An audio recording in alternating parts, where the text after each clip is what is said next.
Good morning children. आज हम बहुत ही अच्छा इंटरेस्टिंग टॉपिक पढ़ने जा रहे हैं, वो है नाउन एंड जेंडर। यहाँ मैं एक चीज़ बताना चाहूँगी कि कभी कभी हम in place of gender we are using another word, वो होता है सेक्स। अब नाउ द क्वेश्चन है what is the difference between sex and gender. तो होता क्या है, कुछ चीज़ें, कुछ वर्ड्स जो हैं वो हमने बायोलॉजिकल टर्म से लिए गए हैं, जो नेचर से मिले हैं, जो उनको रिप्रेजेंट करते हैं, ठीक है ना। तो वो वहाँ पर हम सेक्स वर्ड यूज़ करते हैं। जब आप कोई फॉर्म फिल करते हैं ना, जैसे एडमिशन फॉर्म फिल करने आए होंगे या कोई कॉम्पिटिटिव एग्जाम देंगे, तो वहाँ लिखा रहता है सेक्स, तो इट मे बी मेल और फीमेल, तो इट रिप्रेजेंट बायोलॉजिकल टर्म, है ना। और जब हम when we are going to deal with English literature and grammar, in that case we use the word gender. तो वहाँ तो हम बोलते हैं मेल और फीमेल्स, जब सेक्स वर्ड आता है तो हम वहाँ डिनोट करते हैं मेल एंड फीमेल। मगर जब हम जेंडर में बात करते हैं, इंग्लिश ग्रामर की बात करते हैं, इंग्लिश लिटरेचर की बात करते हैं, तब हम जब वर्ड यूज़ करते हैं जेंडर, तो उसमें जब क्लासिफिकेशन करते हैं ना, तो वहाँ मेल फीमेल नहीं बोलते, वहाँ और लगता है मेल फीमेल बोलना, वहाँ बोलते हैं मैस्कुलिन जेंडर, फेमिनिन जेंडर, ठीक है। तो ये अभी थोड़ा डिस्कस करते हैं। तो जो भी हम पता है नाउन क्या होता है। Noun is the name of person, place, animals and thing. Name है किसी का भी, किस का हो सकता है, पर्सन का हो सकता है, प्लेस का हो सकता है, एनिमल्स का हो सकता है और थिंग्स का हो सकता है। हमें चार चीजें दी हैं। तो अभी हम बात करते हैं पर्सन, एनिमल्स और थिंग्स, इसी के अकॉर्डिंग, यानी कोई भी नाम जो है ना, कितने जेंडर्स में हो सकता है, उसके चार जेंडर पॉसिबल्स हैं, ठीक है। वो है, पहला है मैस्कुलिन जेंडर,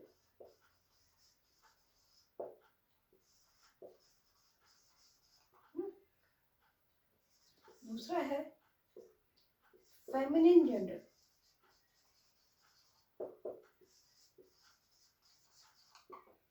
तीसरा है कॉमन जेंडर, चौथा है, फोर्थ वन इज न्यूट्रल।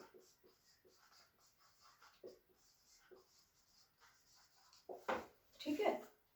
अब ये क्यों लिखा है, क्योंकि जो मैस्कुलिन जो जेंडर है, ये फेमिनिन जेंडर है, ये कॉमन है, ये न्यूट्रल जेंडर है, वो इन तीनों में बिलोंग करके पर्सन भी हो सकता है, कोई एनिमल्स में भी मेल फीमेल होते हैं, थिंग्स में भी कुछ चीज़ें होती हैं, तो उसमें हम क्लासिफिकेशन कर रहे हैं, ठीक है ना। तो एक चीज़ तो मैंने फर्स्ट क्लियर कर दी कि सेक्स और जेंडर में क्या डिफरेंस है।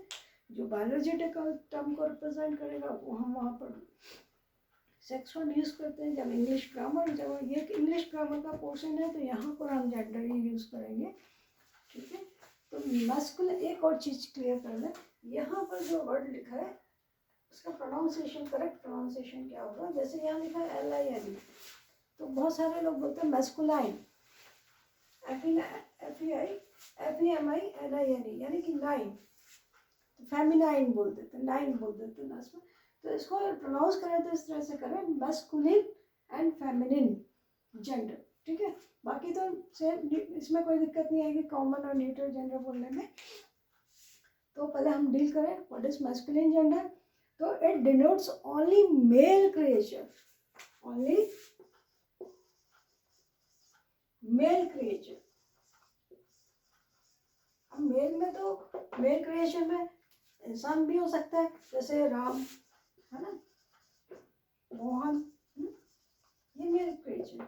और एनिमल्स में बोलते हैं बुल, है ना, बर्ड में भी होता है, जैसे है कॉक का कॉक, है ना, ये मेल क्रिएचर है। पीकॉक, ये सब क्या है, मेल है। तो it denotes only mail creature. The creature which denotes only male nature is known as masculine gender. Feminine gender, it denotes only female creature. Female creature means जैसे हमने बोला सीता कोई लड़की है ना, बॉय का गर्ल, ये सब क्या फीमेल क्रिएचर लड़की है ना। बुल का क्या काउ गाय, कॉक का है, ये फीमेल क्रिएचर है। तो ये फेमिनिन जेंडर डिनोट्स करता है केवल फीमेल को, ठीक है। फिर पहले हम इसको डिस्कस कर लें neutral gender. Neutral gender things को बिलोंग कर दिया, ठीक है। थिंग्स मतलब it does not belongs to male creature और फीमेल क्रिएचर। मतलब ये कहाँ से बिलोंग करेगा, फिर ये बिलोंग करेगा उन लोगों के लिए जो जिसमें लाइफ नहीं है, लाइफलेस थिंग्स हैं, नॉन लिविंग थिंग्स, उनको डिनोट करेगा, ठीक है। तो it denotes non living thing,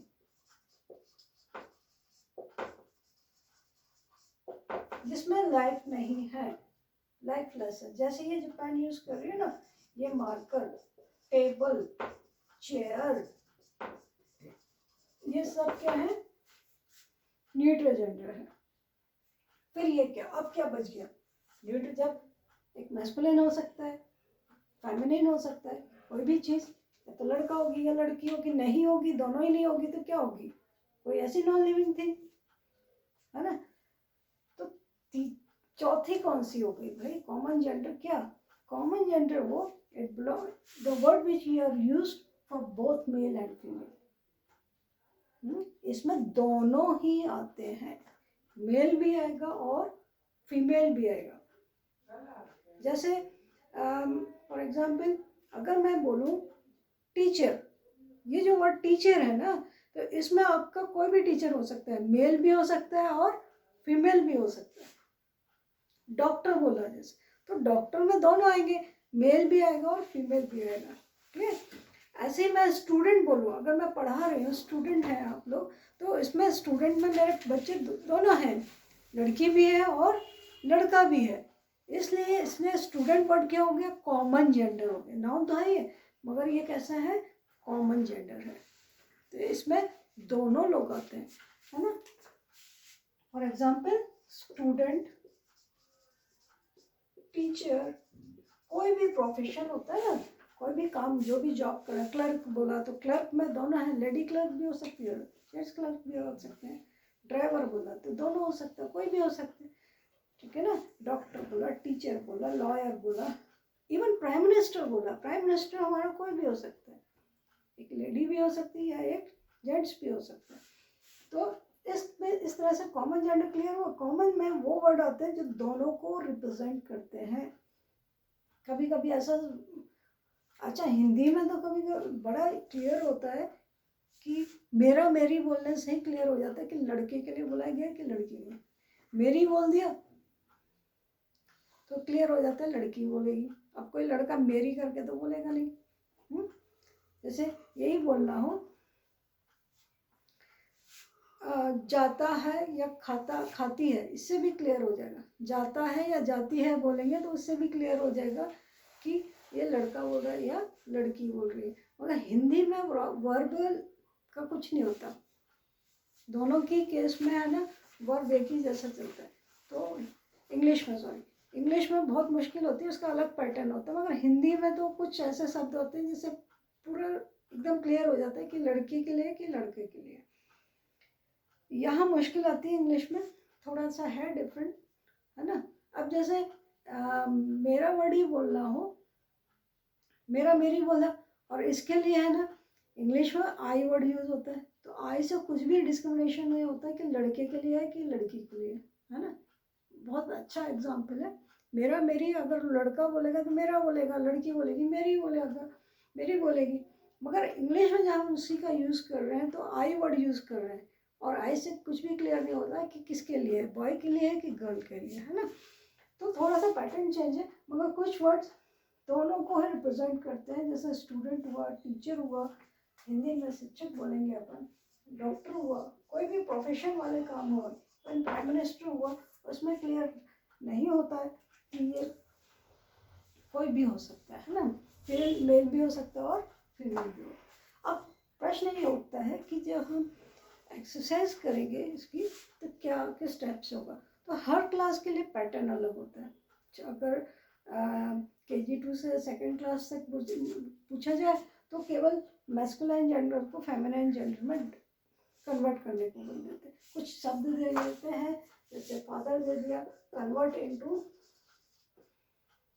feminine gender, है ना। तो फादर है तो मदर, उसका अपोजिट क्या, मम्मी का पापा, सन का डॉटर, अंकल का आंट, है ना।